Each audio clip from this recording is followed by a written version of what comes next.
Petualangan memancing saya kali ini cukup berbeda dari biasanya.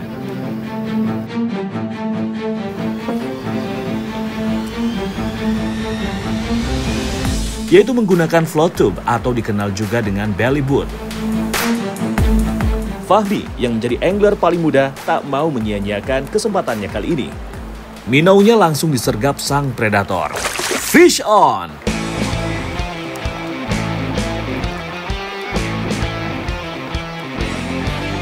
Pertarungan melawan ikan berlangsung cukup singkat.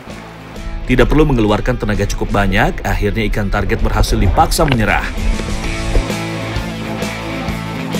Meskipun ukurannya terbilang kecil, namun insting berburu ikan predator satu ini tak perlu diragukan lagi. Ini loh mas, mangrove jack. Dapat apa mas bro? Mangrove jack. Wih. Ini loh ikan mas, bisa mancing nggak mas? Tenang mas bro, saya akan menyusul.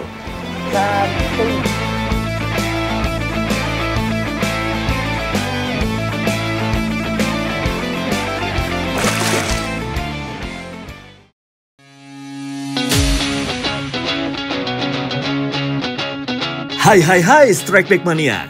Battle fishing kali ini saya gelar di salah satu sungai yang berada di Pacitan, Jawa Timur. Strike Back Mania, sekarang saya berada di Kali Cokel, Pacitan, Jawa Timur. Ikuti terus keseruannya, Mancing Mania Strike Back, mantap!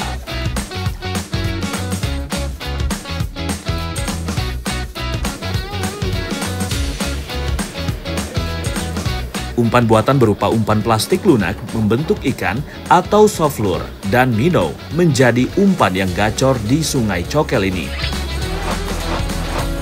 Ada Arif, Fahmi, Sony, dan saya yang akan menaklukkan ikan predator di sini. Ini pertama kalinya saya mencoba memancing menggunakan float tube. Float tube mulai digandrungi di Amerika dan Jepang sejak tahun 2012. Di Indonesia baru mulai ada pada tahun 2022 dan hingga saat ini belum begitu dikenal luas oleh masyarakat Indonesia.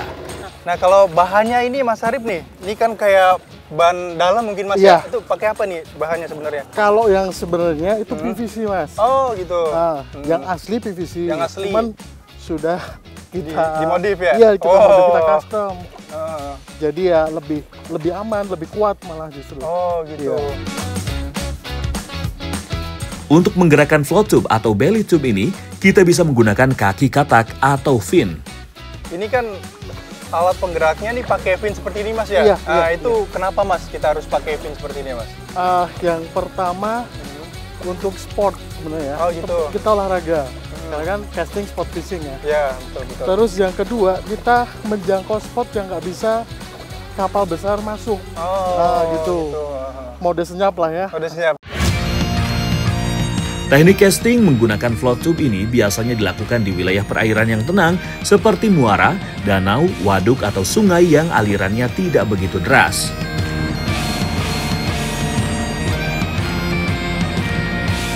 Setelah menyusuri aliran muara, Dewi Fortuna sepertinya masih betah bersanding dengan Fahmi. Kali ini dia kembali berhasil mendapatkan sambaran. Strike!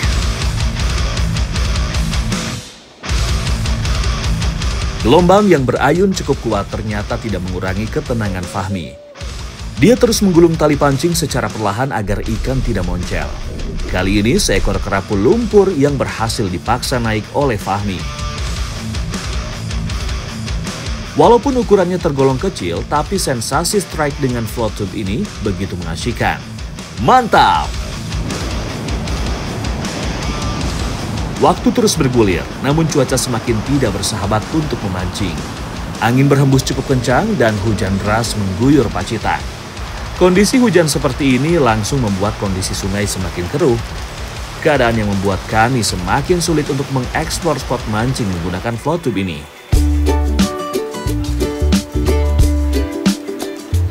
Demi keamanan bersama, akhirnya kami pun dievakuasi oleh perahu menuju base camp.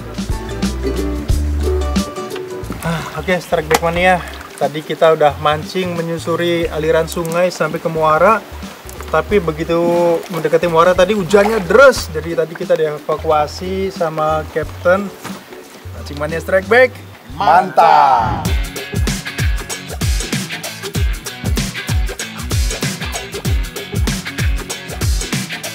Kali ini teknik memancing kami menggunakan fly fishing.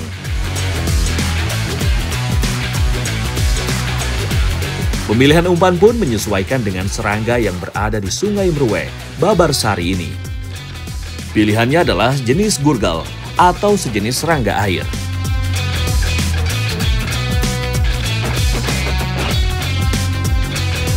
Menargetkan ikan hampala, maka saya melemparkan umpan di sudut-sudut sungai. Keberuntungan langsung berpihak ke arah saya. Tidak perlu menunggu terlalu lama, umpan top water saya berhasil disambar ikan. Fish on!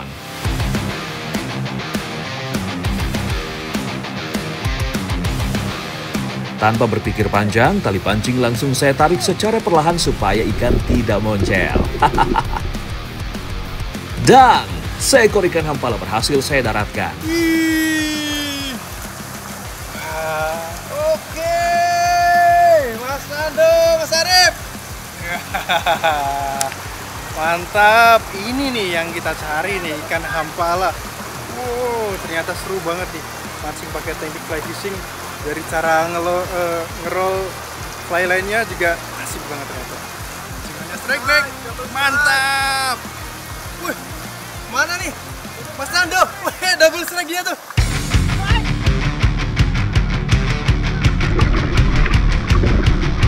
Nando pun langsung menarik tali pancingnya tanpa ampun agar ikan target dapat naik bersamaan.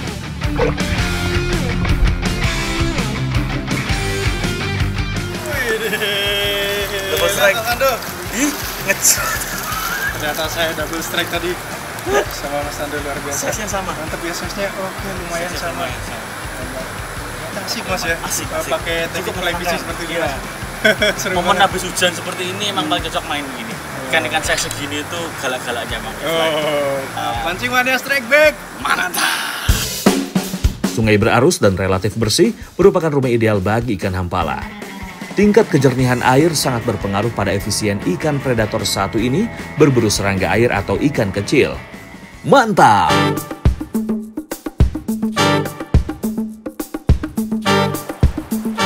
Dari lokasi yang cukup jauh, Arif terlihat terus gigih melemparkan umpannya yang bermain di dasar perairan. Teknik double haul yang digunakan Arif menargetkan ikan yang sembunyi di balik pepohonan atau bebatuan. Insting Arif langsung dibayar kontan oleh sambaran ikan.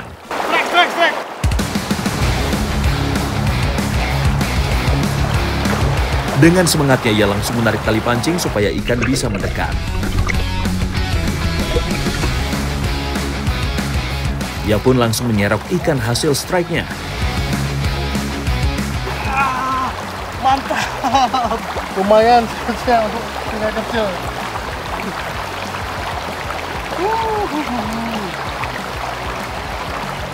Ini hampala macrolipidota ya teman-teman. Kita keep untuk kita masak nanti ya. Oke. Jika habitat alamnya terjaga dengan baik, maka ikan hampala dapat hidup hingga 12 tahun lamanya.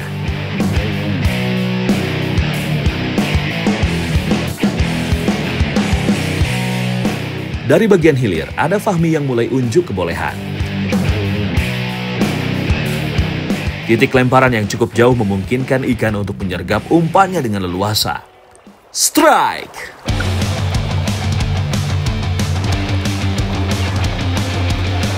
Dari lengkungan jorannya, sepertinya ukuran ikan kali ini cukup besar dan powerful strike big mania. Fahmi pun langsung menyiapkan serokan dan mendekat ke tempat ikan berbeda.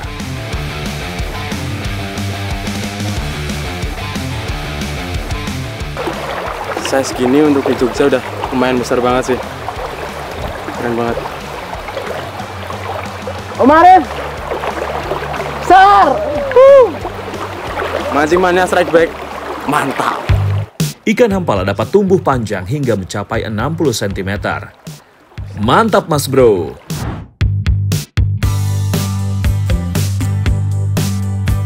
Hari semakin siang, intensitas sambaran pun semakin jauh berkurang. Kami pun sepakat untuk menyelesaikan battle teknik fly fishing kali ini. Ikan hampala jadi menu utama kami kali ini. Ikan yang sudah disiangi langsung disayat-sayat supaya bumbu bisa meresap ke dagingnya. Ikan hampala yang ukurannya besar kita bagi dua aja ya, supaya lebih mudah menggorengnya. Jangan lupa marinasi dengan garam dan jeruk nipis agar aroma amisnya hilang. Saya bertugas menyiapkan sambal bawang yang cocok sebagai cocolan makan siang kali ini. Menu kami adalah hampala bawang putih goreng, maka harus ada bawang putih yang kita geprek bersama kulitnya untuk digoreng bersamaan dengan ikan. Minyak sudah panas, ikan yang telah dimarinasi bisa langsung digoreng. Kurang dari setengah jam, hampala goreng bawang putih pun siap untuk kami nikmati bersama-sama. Terlihat sangat sederhana, tapi rasanya benar-benar istimewa menggugah selera. Sebenarnya ikan hampala itu sama seperti ikan masyar, dia durinya banyak banget di dalam. Tapi Mas Fahmi ini jago dia masaknya ternyata. Jadi ikannya dibelah-belah kecil-kecil, terus digoreng kering, jadi durinya bisa dimakan. Jadi kita bisa menikmati, benar-benar nikmat banget ya.